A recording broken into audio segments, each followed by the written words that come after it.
우리는 우리가 정보와 지식을 원한다고 생각한다. 하지만 그렇지 않다. 우리는 지혜를 원한다. 여기에는 차이가 있다. 정보는 사실이 뒤죽박죽 섞여 있는 것이고, 지식은 뒤죽박죽 섞인 사실을 좀 더 체계적으로 정리한 것이다. 지혜는 뒤얽힌 사실들을 풀어내어 이해하고 결정적으로 그 사실들을 최대한 활용할 수 있는 방법을 제시한다. 영국의 음악가 마일스 킹턴은 이렇게 말했다. 지식은 토마토가 과일임을 아는 것이다. 지혜는 과일 샐러드에 토마토를 넣지 않는 것이다. 지식은 안다. 지혜는 이해한다. 구글에서 철학자를 검색하면 수백, 수천 명의 이름이 뜬다. 나는 그중 14명을 선택했다. 어떻게? 신중하게. 이 14명은 저마다의 방식으로 지혜롭다. 각기 다른 맛의 지혜다. 이들의 삶은 방대한 시간대와 공간대에 자리한다. 14명 모두 죽었지만 훌륭한 철학자들은 사실 죽지 않고 다른 이들의 마음속에 살고 있다. 지혜는 쉽게 이동한다. 시간과 공간을 초월하며 절대 시대에 뒤처지지 않는다.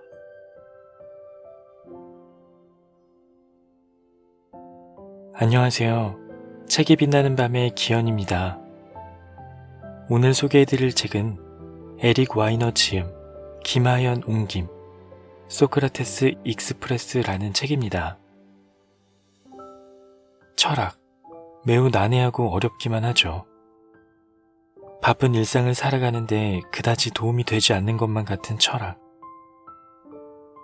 이 책은 작가님이 14명의 철학자가 살던 곳을 기차로 여행하며 그들의 깊은 사유가 담긴 철학들을 소개하고 있습니다.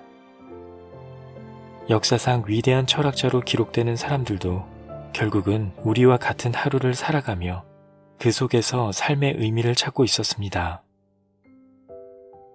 여러분들도 이 책을 통해 일상 속 철학이 어떤 모습으로 숨어 있는지 찾아보는 시간이 되시길 바랍니다.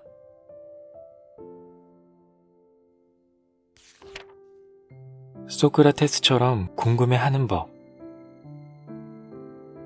소크라테스는 글을 의심했다. 글은 종이 위에 생기 없이 누워있으며 오직 한 방향으로만, 저자에게서 독자에게로만 움직인다. 책과 대화를 나누는 건 불가능하다. 좋은 책도 마찬가지다. 그래서 내가 플라톤의 대화편을 읽지 않고 듣기로 한 것이다. 나는 엄청난 양을 다운받는다. 메가바이트가 고대 그리스어로 뭔지는 모르겠지만 어쨌거나 무지막지한 양이다.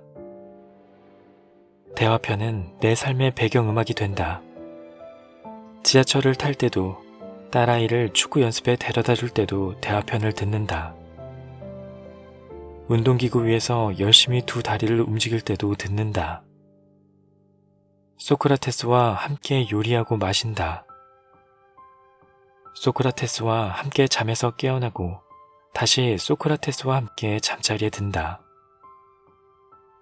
대화편에는 소크라테스와 여러 명의 대화 상대가 등장한다. 이들은 예를 들면 정의와 용기, 사랑 같은 것에 의미를 두고 씨름한다. 대화편은 건조한 논문이 아니다. 목이 터져라 소리치는 논쟁적일 뿐만 아니라 놀랍게도 재미있는 대화다. 니체의 말처럼 농담 가득한 지혜다. 소크라테스의 대화 상대는 종종 화가 치밀고 혼란스러운 상태에 빠졌다. 대화편의 등장인물인 니키아스는 이렇게 말한다. 소크라테스 근처에 있거나 소크라테스와 대화를 시작하는 사람은 누구든 논쟁에 말려들기 쉽고 어떤 주제로 이야기를 시작했든 간에 소크라테스가 졸졸 따라다닐 것이며 결국 자신의 과거와 현재를 소크라테스에게 설명해야 한다는 것을 알게 될 것이다. 일단 소크라테스와 얽히면 소크라테스에게 철저하고 완전하게 털리기 전까진 그를 떨쳐낼 수 없을 것이다. 또 다른 대화 상대는 소크라테스가 자신을 당혹스러움으로 가득하게 만든다며 소크라테스를 사람들의 정신을 마비시키는 전기 가오리에 비유한다. 소크라테스와의 대화가 좌절스러운 것은 꼬치꼬치 캐묻는 5살짜리와의 대화가 좌절스러운 것과 비슷하다. 저녁으로 아이스크림 먹어도 돼? 안 돼. 왜? 왜냐하면 아이스크림은 몸에 나쁘니까. 왜? 왜냐하면 설탕이 들어있으니까. 설탕이 몸에 왜 나빠? 왜냐하면 지방세포에 저장되니까. 왜? 원래 그런 거야. 이제 네 방으로 가. 아이의 질문이 성가신 것은 멍청한 질문이라서가 아니라 우리에게 제대로 대답할 능력이 없어서다. 아이들은 소크라테스처럼 우리의 무지를 드러내고 그것은 길게 보면 도움이 될지언정 당장은 무척 짜증스러운 일이다. 피터 크리프트는 말한다. 다른 사람을 짜증나게 하지 않는 사람은 철학자가 아니다.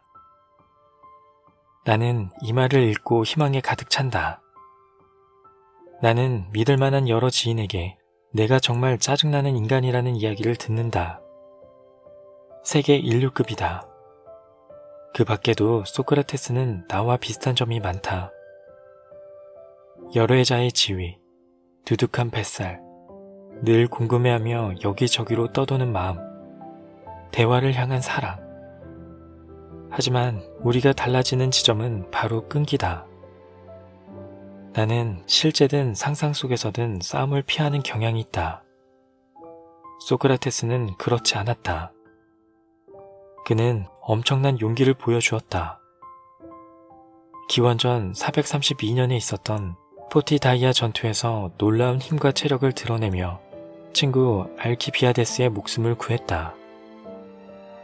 소크라테스는 철학의 장에서도 절대 굴하는 일이 없었다.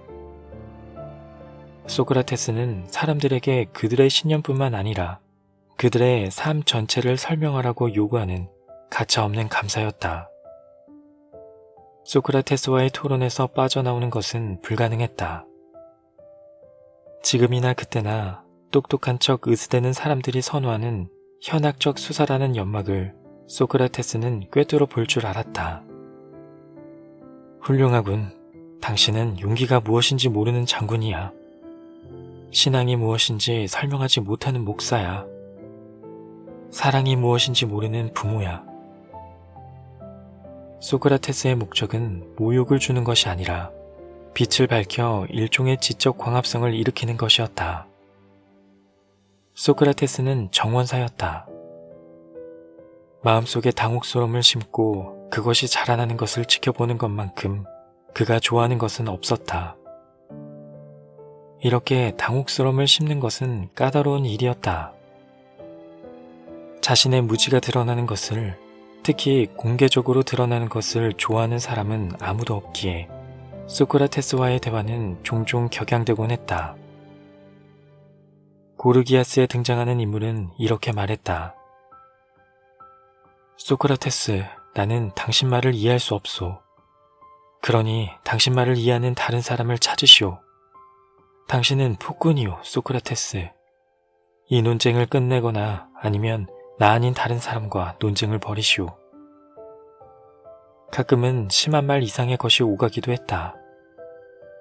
3세기에 활동한 전기작가 디오게네스 라에르티오스는 사람들은 주먹으로 소크라테스를 때리고 그의 머리를 뜯어냈다고 전한다. 소크라테스가 다른 사람을 귀찮게 한 데에는 좋은 뜻이 있었다.